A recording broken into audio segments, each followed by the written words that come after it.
Hi everyone, it's Leah.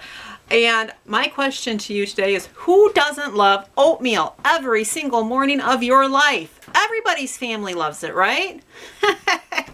If you're like my family, you have lovers and you have haters. And the haters have to learn to love it. So I just wanted to talk real quick about how to possibly adjust the oatmeal a little bit to entice your family to be more willing to eat it on a regular basis. Maybe not every day, but more than not, as oatmeal is an extremely good food for you.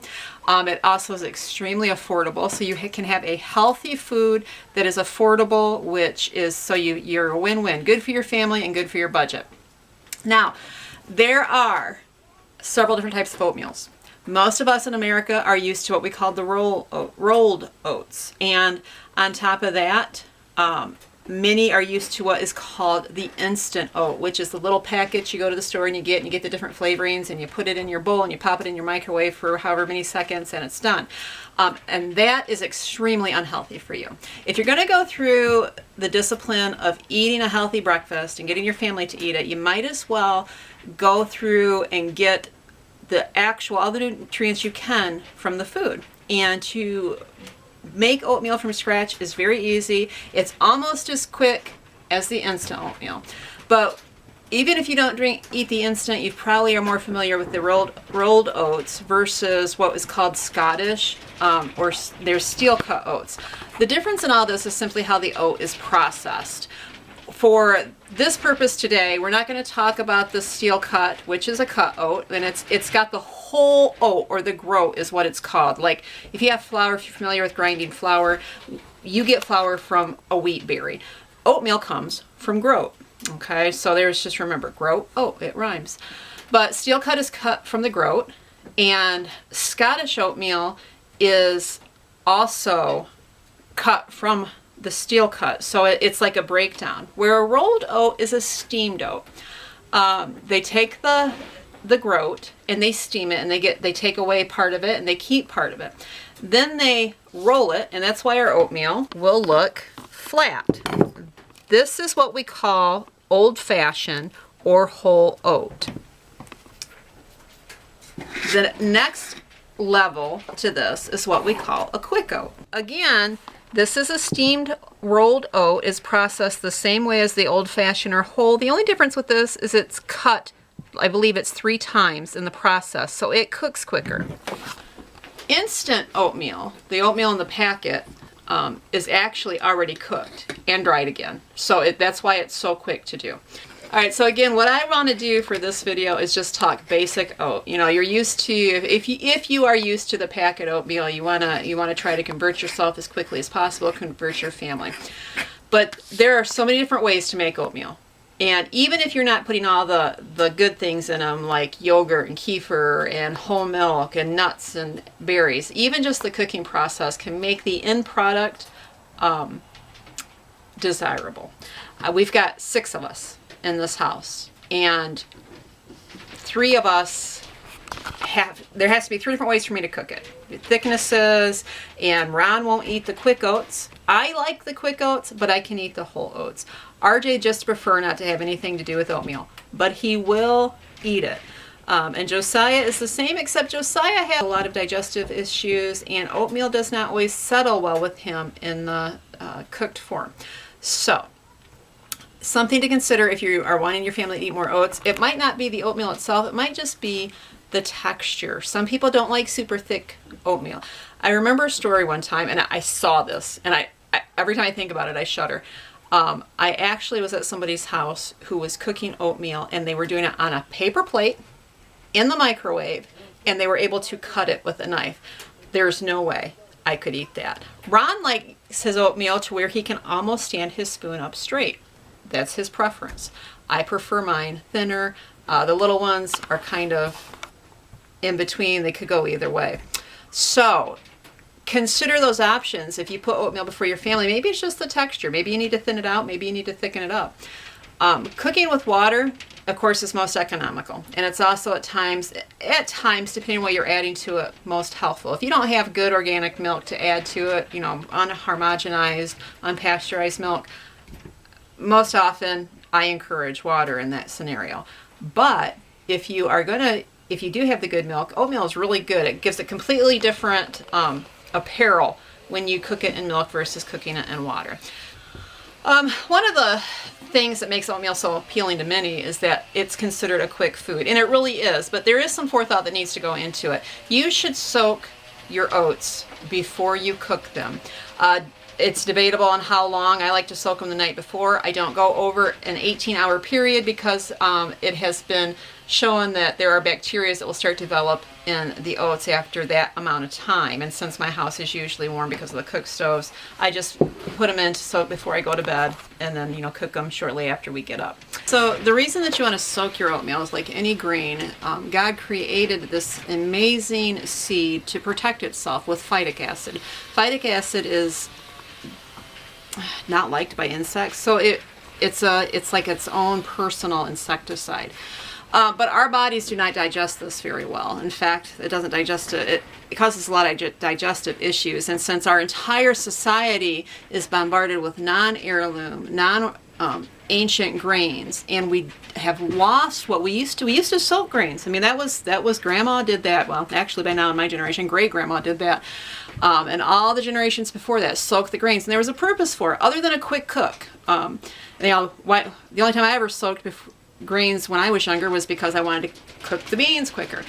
But it reduces the amount of acid in it and makes it more digestible to us. We have a lot of digestive issues in our country. We have gluten intolerance, and we have celiac disease, and I'm not saying that those are all just because we're eating grains that aren't pre-soaked, but I'm saying that I do believe that the amount of those particular, the amount of intolerances are contributed by our lack of soaking. So oatmeal, again, is super easy to soak. What I do, because I cook it mostly with water, I will just put enough water in to cover it, or a little bit over. When I get up in the morning, it's usually still got a small level of water left. You do not have to drain the water off.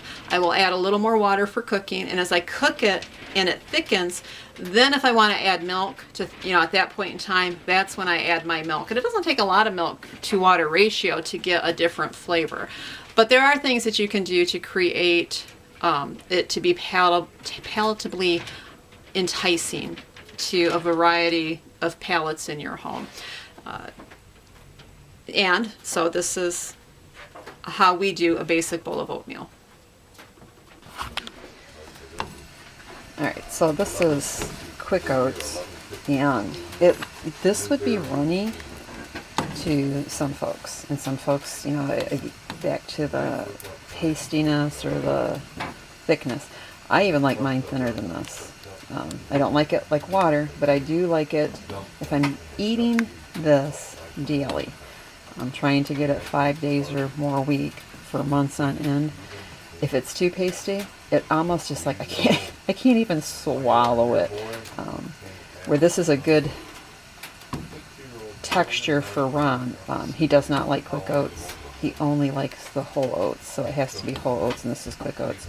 But this would be perfect for him. There was a time we used to joke when he ate his oatmeal so thick, you could put the spoon up in it, and it would literally stay upright. You could almost cut it. It was really bad, but I think the trick is, because oatmeal is so good for you, is to continually know that you may need to change the texture, the thickness. You may need to change from quick oats to whole oats. It's just getting that good food in you on a regular basis. Okay, so I served up the two little ones who, they don't mind it that thick. And I served it out so I had enough room to show you how I thin it out. And it's important that when you thin it out, I know that all this is like super elementary, okay? But because so many people open a packet of oatmeal from a box that has all these other chemicals in it, they really don't know how to adjust oatmeal to where it's palatable for them. I keep hot water on so I can thin mine out, because otherwise what happens is, as you add water to thin out your oatmeal, if it's cold, you got to heat your oatmeal back up, or your oatmeal's cold, and that's kind of nasty. And then each time you cook it, to thicken it up a little more, it gets a little bit too thick, and then you just get to the point where you're eating like thick water, if that's even possible, but it does happen. You keep hot water on while you're cooking your oatmeal, You just thin it out to the consistency you want, and that's about where I'm comfortable with it at for myself. Again, we have 6 different people in our household, and I have to make oatmeal at least 3 different ways in 3 different textures in order for it to get 8. And we won't talk about Josiah, who requires it in no bakes. And cookies. Cookies. Okay. All right. So just a pinch of salt, and it's just a pinch. And sometimes, I mean, it's a little extra. It's not going to hurt, but a little salt. Otherwise, it really tastes like horse feed. So I only have sugar this morning. No maple syrup. So just a little sugar. No maple syrup? No maple syrup. Well, Mama, you mean butter. No, I mean maple syrup. So I stir this in first, and then I go for modern day society forbidden food. Okay, and then I put a couple pats of butter right on top and let it, don't stir it in, or avoid stirring it in. This really makes oatmeal palatable for those that are Allergic. that have some objective to it. The butter is not bad. Butter is not bad. Butter is not bad. Just keep saying to yourself, butter is not bad. As long as you're not getting all the other fats from our modern day diets. Butter is a natural food. Our body can process it, and our body needs certain amounts of fat. Olive oil, butter, those are good fats in moderation. And some oatmeal every day with butter on top is perfectly fine. There are so many different ways to actually cook the oats, and this is just a basic way to do it. You know, you can sweeten it with, as I had already said, maple syrup, which is one of our favorites to sweeten. We don't always have maple syrup on hand, so sugar usually ends up being the main sweetener. You can do a little honey. I personally, it's really offensive to me. I love honey and I love oatmeal, but the combination of the two, I have tried it and I can't. But many people like it. So if you don't find one thing to encourage you or your family to eat this very nutritious meal, try other things. Put some dried fruit or fresh fruit in it, some nuts, mix it in there. You can throw in some chia seeds, you can throw in some flax seeds, and you know, it becomes a power food. It's already in itself a type of power food, but then it really becomes a power food at that point when you start adding stuff to it. So, all right, well, we will talk soon, and God bless. Oatmeal is good for you.